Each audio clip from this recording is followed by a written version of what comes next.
just want to do a little impromptu video with you guys today. It might not be really exciting, but it's part of what I do and part of the process of, relic hunting and treasure hunting, finding stuff and preserving stuff. What I'm going to show you is my work area, my outside work area, and this is where I keep all of my iron that has gone through electrolysis or is going through electrolysis before I bring it in the house. Now, everything that I have found, well, pretty much everything that I found this summer that is like lead or brass or copper is in the house already. This is mostly just the stuff that needs a lot of work. And I have actually run most of this stuff through electrolysis already. This is my electrolysis setup here. I got a bunch of different buckets and I use battery chargers. Some people use other things. This is my anchor. I made a video about this. This is a pontoon bridge boat anchor, and I'm in the process of getting it coated with some stuff that I made up, and I'll tell you about that later if it works, and if it doesn't, I'll use something else. But I like the way it's turning out so far. It's going to need another coat or two, but it's coming along pretty good.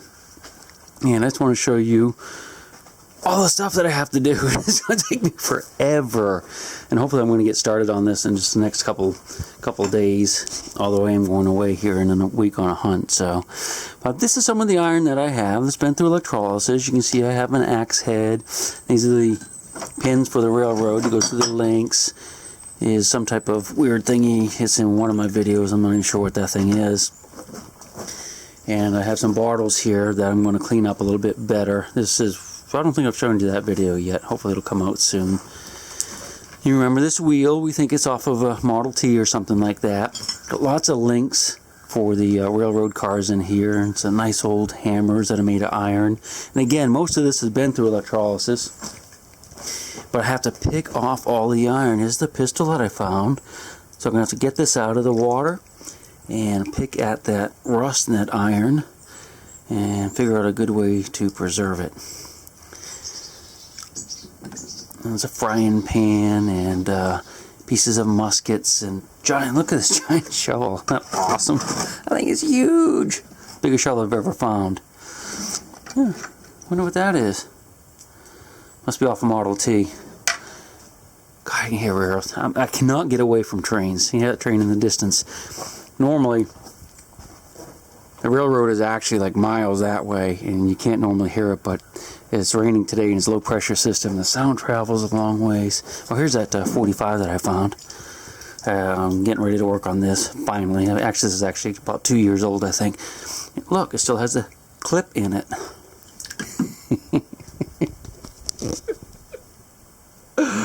Oh. Sorry about that. I have to call it a clip because people just go freaking nuts over calling it a clip.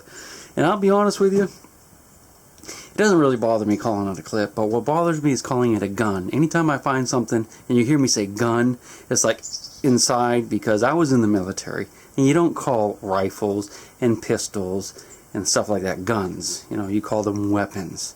And that was ingrained into me to call it a weapon at all times. So I just have to laugh at those idiots that say, "Oh my God, it's a magazine, not a clip," because that's not what really gets to ex-military people. It is actually the weapon versus gun, because a gun is actually a cannon. Oh, this stuff's all been run through electrolysis too. You see, I have tons of artillery shells and cannonballs. This stuff's all been unloaded, run through electrolysis, ready to be cleaned up. I have about 40 from this year. Some more axe. Got another axe heads. A couple more axe heads in here. This is where all my muskets are in here. Got a bunch of muskets this year. You can see them all down in here. And some more artillery shells. I'm not sure what this thing is.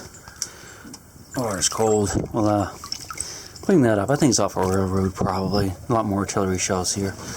And they've all been drilled. You can see this. This is the fuse in here. Would have had a paper fuse. And you can get right down in there, no problem. So they've all been flushed out. Just like this one here. It's been flushed out right there too. You can see where I drilled it. Yeah, so anyway, this is what I have. Oh, here's some more guns. Guns. This is that 30-30 looking thing, and the shotgun, and this is the 22 that's toasted. And I have a few more up in the garage that I meant to bring down to show you in the video, but I forgot to bring them down. So you're not going to get to see them today, but after I get them fixed up, I'll show you. So yeah, so that's about it. Nothing too exciting here.